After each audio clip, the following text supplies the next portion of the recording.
Hi everyone, welcome back to my channel. Today I thought I would show you some of the realities of owning parrots. My parrots are my world and I absolutely love them to bits, but there are some challenging aspects to having parrots that a lot of people don't realise. So I thought I'd show you a few of those today. Here are the boys. Hiya!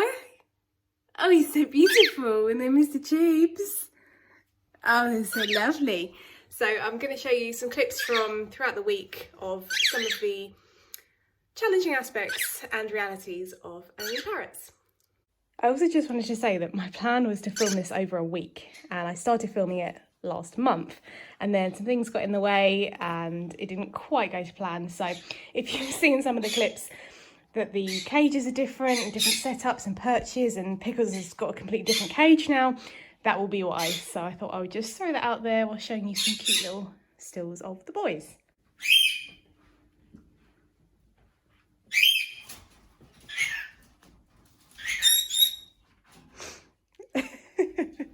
He's saying hello. He's saying hello. You noisy boys. You little monster. Other little monster. Third little monster. So 6 AM is the best time to wake up apparently. I can't seem to get the full extent of the screaming on camera because every time I get the camera out they stop, but it is relentless until I get up, and then when I am up they go back to bed. Yes. So something that new and old bird owners don't realise is you can't just go into a pet shop and buy a bag of seed or pellets and have that as your bird's diet. It's not good. They're going to be missing out on vital nutrients and minerals, and also an actual natural diet like the one that they would receive in the wild. So every parrot should be getting some fruits, vegetables and sprouts every single day, and a good variety. So I'm going to start prepping the bits that I've got for the birds, and I'll show you what I've got for this week, and you can get an idea of what you should be feeding them, and you should also prep it in advance if you can, but I'll show you what I do here. So in terms of sprouts, I've mentioned this so many times already, but the one I use is the Best Bird Food Ever wheat-free sprouting blend. So that's it in its packaging, and then this is it. It's about 2 days sprouted, I think. Sprouts should be a big part of your bird's diet. It takes a bit of time and effort and remembering to actually do it, but it is so important for them to get the good protein. So if you want to see a video of how I sprout, I can make one, but there are a lot of resources online. If you live in the US, you can get this sprouting blend directly from Best Bird Food Ever. If you live in the UK, you can get it from Garden Feathers, and I will link that one below. And then in terms of the fresh bits for this week, we've got some strawberries, which are Pickle's favourite. She's a real sweet beak, she loves her fruit. But with fruit, I only prep it on the day, so I'll cut a little bit off because it will just go bad if I just chop a load of it up. It just doesn't keep, so that's what I'm going to do, and I'll give her a little bit of that in a sec. I've also got a Gala apple. The boys seem to like apples as well, which is always good. They aren't so keen on fruit. They do prefer their greens, whereas Pickles isn't so keen on her greens, but she loves her fruit, so it's a bit of a battle sometimes. We've got carrot, always a good one. I grate that quite finely. I did peel it into ribbons this week, but they haven't really liked that. They like it how they like it, so I'll grate that nice and fine. I've also got broccoli, which is really good vegetable to be getting into your birds. There's so many vitamins and minerals in there, and you can do it in a variety of ways. Even the stalk is really good for them too. I like to get some of the little tiny florets and give them that way, and then for Pickles, who is a bit unsure of green things, I like to kind of finely chop off the little green bits here and make it into a kind of rice, so she accidentally eats it thinking it's seed. I've got red bell pepper. These are fantastic to have in your bird's diet.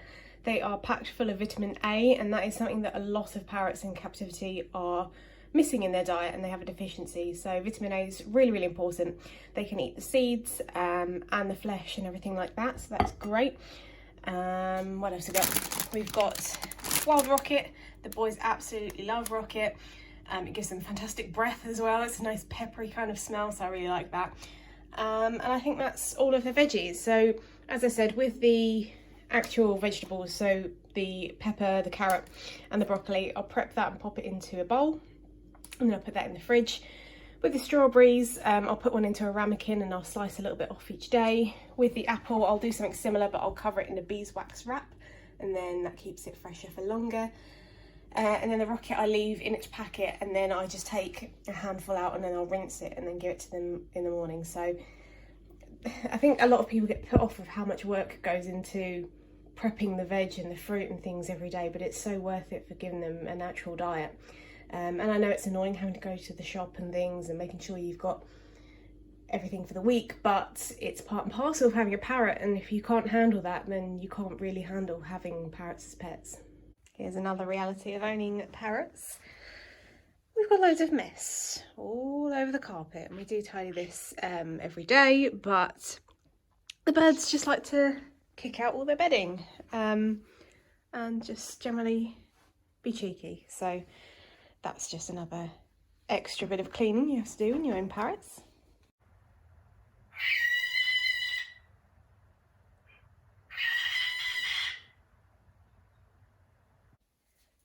So it's hormone season, and Pickles is propositioning us, I suppose you could say. This is her like courtshipy mating dance that she does, which is it's funny and cute, but hormones are real at the moment. They're waking up super early, there's lots of screaming and lots of posturing, isn't there, baby girl? She's really into biting my ears at the moment, so that's always fun too. And now Pickles is just kind of cruising around top of my head and doesn't want to come down, and she's chewing my ears because that's just what she does. Yeah. So another wonderful thing about having birds who are very single-minded and do whatever they like is they poop in your hair, and today's culprit is Mr. Chips. It's a good job it's hair wash day, but it's still not ideal. The realities of trying to film YouTube videos are these boys just screaming the entire time I'm trying to film. Oh my goodness. Parrots are noisy. So one of the things that's really important in order to enrich your parrot's life is training. We train all of our birds, but we're going to show you a couple of things that Pickles does now. She loves her training, so I'm going to pan back. David's going to do it for me. There he is. Hello. So if you come forward a little bit so I can get you in the shot, and then she's going to do... She came without asking, so we're going to show. Pickles, come. She's very smart. She doesn't normally fly on cue, so we are doing our recall training with her. And now she loves to fly. Pickles, come. Pickles, come. She's so smart. And then we're going to do a couple of her close-up behaviours on the chair. You're so smart, aren't you?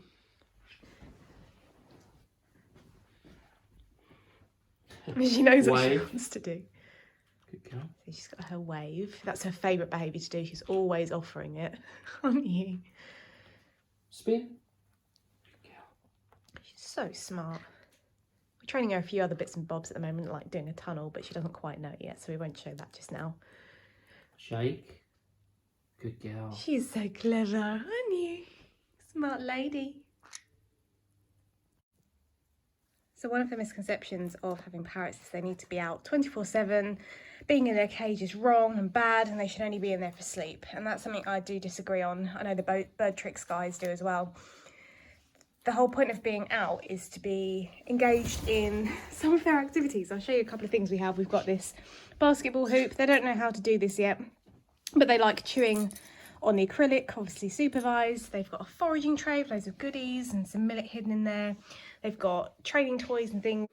So they don't always have to do what you put out for them. If you plan on doing one thing and they'd rather do something else, that's fine. But the important thing is that they are enjoying their time out of the cage. And when they go home, also that there's things to do too. So as I said, we really try and plan our days as best as we can.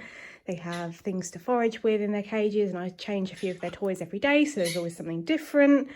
But there's this real misconception that you're a terrible bird owner if you keep them in their cage for more than like 2 minutes, and that's not right. The time out of the cage needs to be just as good as enriching as the time in the cage, and that is perfectly achievable if you plan and take into account that there are lots of different things to do. It's also important to mention that there's a lot of dangers in your household, so having the birds out 24/7 isn't always a good thing because they can get themselves into lots of mischief, as ours like to do. Don't you, little terrors? So I actually made a video on that. I'll put a card above and a link in the description as well if you want to check out some of those. It's going to be a bit of a series because there are so many different dangers in the house, and believe me, your parrots will find them.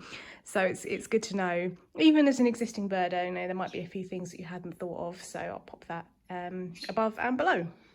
So I'm just about to put the birds to bed.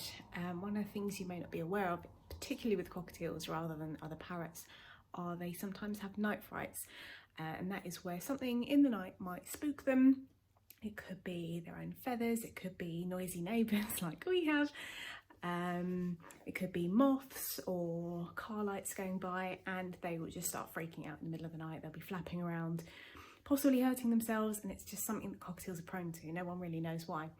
So we try and combat that with having night lights. We've got this cute chick one, we've got a bear, and a plugged in one as well, and that's just something to consider if you are looking to get a cockatiel or something. It's not it's not easy. We've had some challenging night frights in the past. It's just something that happens, and sometimes they can break their feathers, which could result in some bleeding. So yeah, they can be challenging, but that's just one of the aspects that you might not realise when you are in the market to rehome or purchase a bird. It's something that's not really talked about. One of the best realities of having parrots is they're very affectionate and lovable and funny, and despite all of the challenges that comes with owning them, giving them their little petty pets and having them shut their little eyes is one of the best bits about having them. And even Fish, who's not overly keen on petty pets, he's just preening himself and living his best life, so it's all good. Big wings!